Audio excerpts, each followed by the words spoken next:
2020년 3월 8일 사순절 둘째 주일 청년부 주일 예배를 하나님께 드리겠습니다. 우리의 시간에 사도신경으로서 우리의 신앙을 고백합니다. 나는 전능하신 아버지 하나님, 천지의 창조주를 믿습니다. 나는 그의 유일하신 아들 우리 주 예수 그리스도를 믿습니다. 그는 성령으로 잉태되어 동정녀 마리아에게서 나시고 본디오 빌라도에게 고난을 받아 십자가에 못 박혀 죽으시고 장사된 지 사흘 만에 죽은 자 가운데서 다시 살아나셨으며 하늘에 오르시어 전능하신 아버지 하나님 우편에 앉아 계시다가 거기로부터 살아있는 자와 죽은 자를 심판하러 오십니다. 나는 성령을 믿으며 거룩한 공교회와 성도의 교제와 죄를 용서받는 것과 몸의 부활과 영생을 믿습니다. 아멘. 복된 주일을 보내는 우리 청년부 여러분들의 삶 가운데 주님의 축복과 위로와 평강이 함께하기를 소망합니다. 오늘 우리가 함께 읽을 나눌 말씀은 사도행전 10장 9절에서 16절 말씀으로, 말씀 제목은 혐오로 인식되는 것을 허물자 라는 제목으로 오늘 말씀을 함께 나눠보도록 하겠습니다. 여러분들은 혹시 앞에 나와 있는 이러한 단어들 많이 보셨나요? 이러한 어떤 단어들의 공통점들이 무엇일까요? 그건 바로 혐오를 뜻하는 단어라는 것입니다. 특정 대상인을 말하거나 아니면 성적인 혐오, 아니면 인종적인 혐오, 아니면 또한 지역적인 혐오를 말하고 있지요.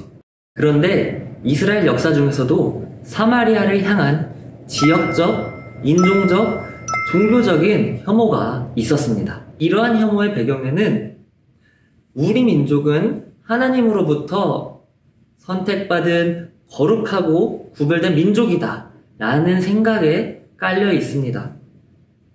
종교는 세상에 선한 영향력도 줄 수는 있지만 분명히 어떠한 악한 영향력도 줄 수는 있습니다. 그것이 바로 혐오와 차별인데요. 예수님께서는 바로 유대인들이 깔려있는, 유대교 저편에 깔려있는 혐오와 차별과 싸우고 투쟁하고 저항하기 위하여서 이 땅 가운데 오셨다라는 또 다른 한 가지 목적을 우리가 살펴볼 수 있습니다. 구약의 율법에는 음식법이 기록되어 있습니다. 음식법을 한마디로 요약하는 본문은 레위기 11장 46절에서 47절 말씀에 기록되어 있습니다. 우리 한번 함께 읽어보겠습니다. 이는 짐승과 새와 물에서 움직이는 모든 생물과 땅에 기는 모든 길짐승에 대한 규례니 부정하고 정한 것과 먹을 생물과 먹지 못할 생물을 분별한 것이니라. 아멘. 다시 말해서 음식법은 어떠한 동물은 정결한 동물이니까 먹어도 되지만 어떠한 동물들은 부정한 동물이니까 절대 먹어서는 안 되고 심지어 손으로도 접촉해서는 안 된다 라는 것이 바로 이 음식법의 주요 핵심 내용입니다. 만약 지금도 우리가 율법을 계속 지켜야 된다라고 했었다라면은 우리는 돼지, 우리가 잘 먹는 이 삼겹살, 이것은 부정한 동물로 분류되는 것이기 때문에 절대로 먹을 수 없게 되는 것이지요. 고대 이스라엘의 사람들의 종교성이 어떠한 음식 문화를 만든 것이지요.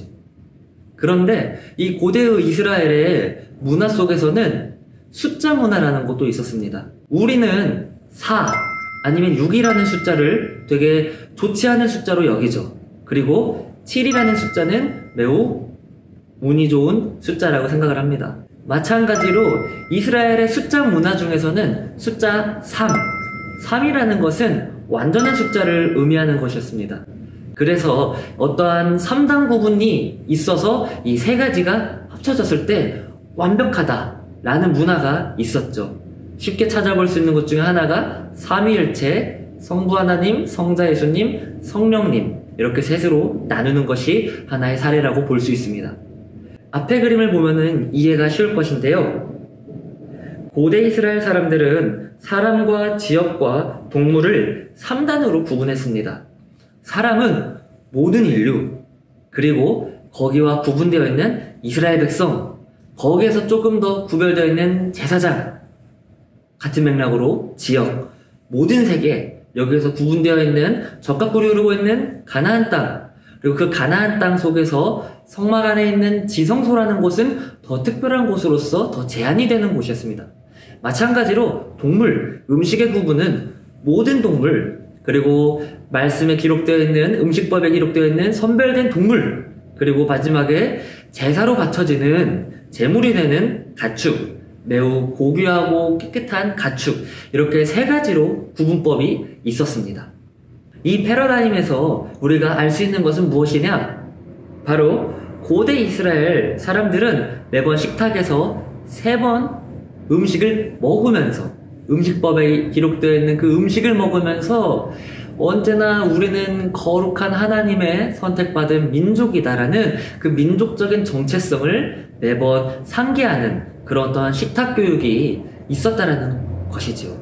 음식법이 제정되고 수천 년의 시간이 흐르고 나서 이스라엘의 율법 지도자들은 이 법의 정신을 까맣게 잃어버린 채 오로지 법의 형식만을 지키는 그런 형식주의자가 되었습니다. 그리고 그 시대 속에서 예수님이 태어나게 된 것이죠.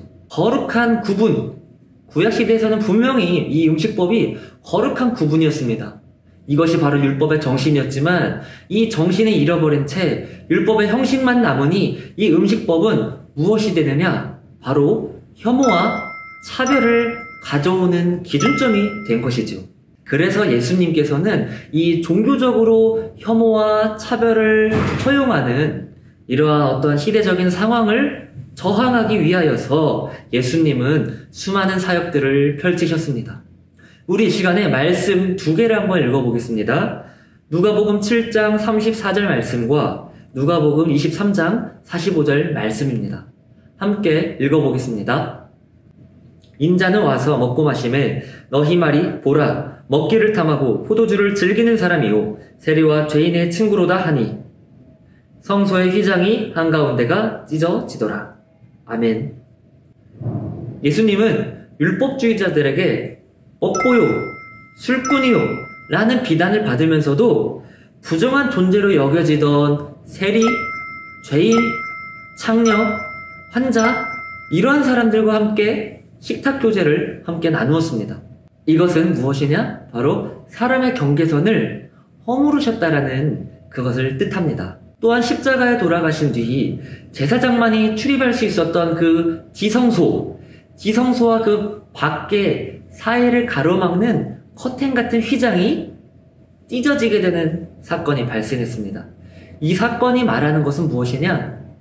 더 이상 하나님은 지역적으로 이곳은 거룩한 곳이고 이곳은 거룩하지 않는 곳이기 때문에 오로지 거룩한 이곳에서만 드리는 예배를 받는 것이 아니라 이것도 더 이상 거룩하지 않았다라고 여겨지던 그곳을 거룩하지 않는다라고 말하지 않고 이 모든 곳에서는 하나님이 예배를 받을 수 있는 공간이다라는 지역적인 경계를 허무신 사건이 바로 예수님의 십자가 사건을 통하여서 보여주신 것입니다.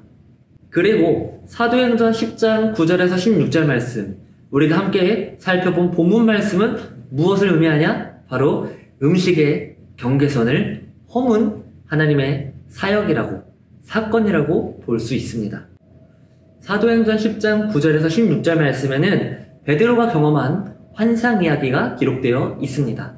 베드로는 기도하던 중에 큰 보자기 같은 그릇이 하늘에서 내려오는 환상을 목격하게 됩니다. 그 그릇에는 무엇이 들어있었습니까?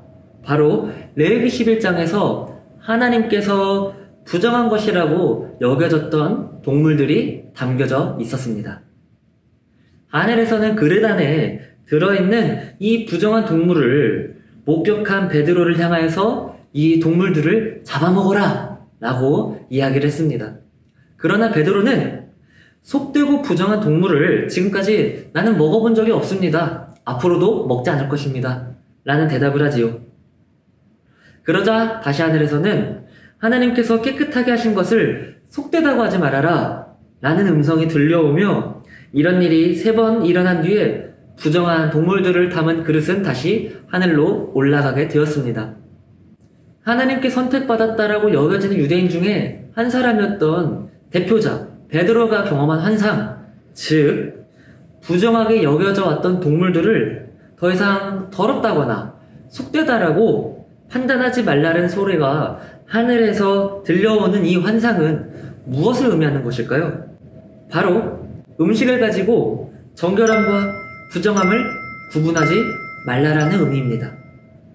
왜냐하면 환상 이후에 베드로는 부정한 곳으로 여겨지던 사마리아, 그리고 부정한 인종으로 여겨지던 이방인인 고넬료를 만나서 그들과 함께 부정하게 여겨지던 음식들을 함께 먹었습니다.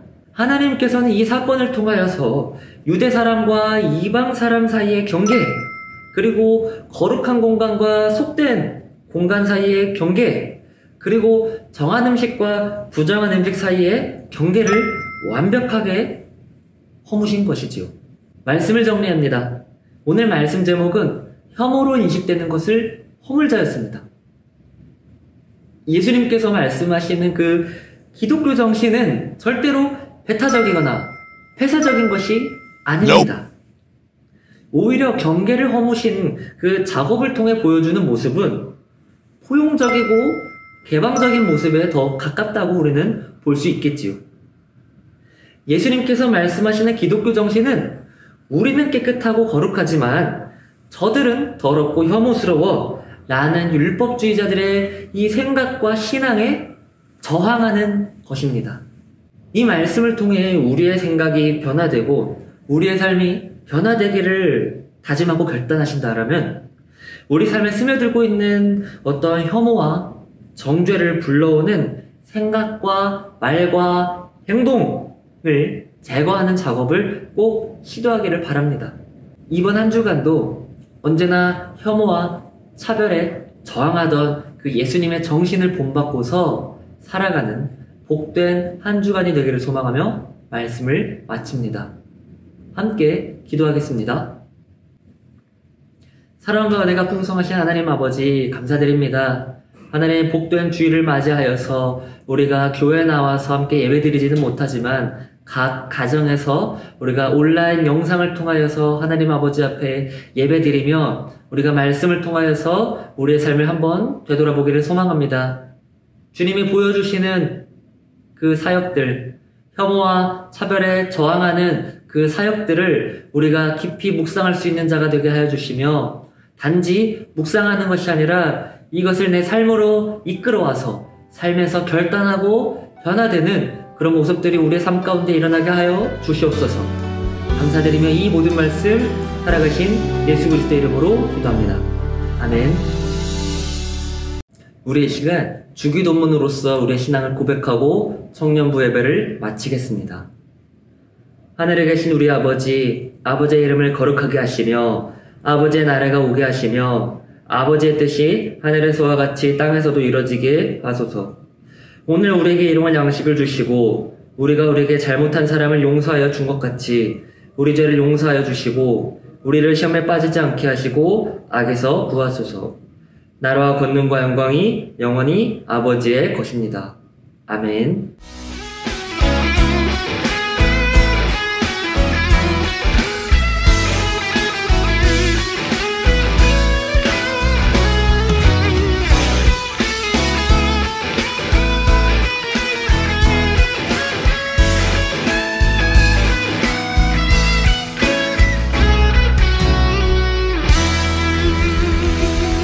온 마음 다하여 주님 다시 고백합니다.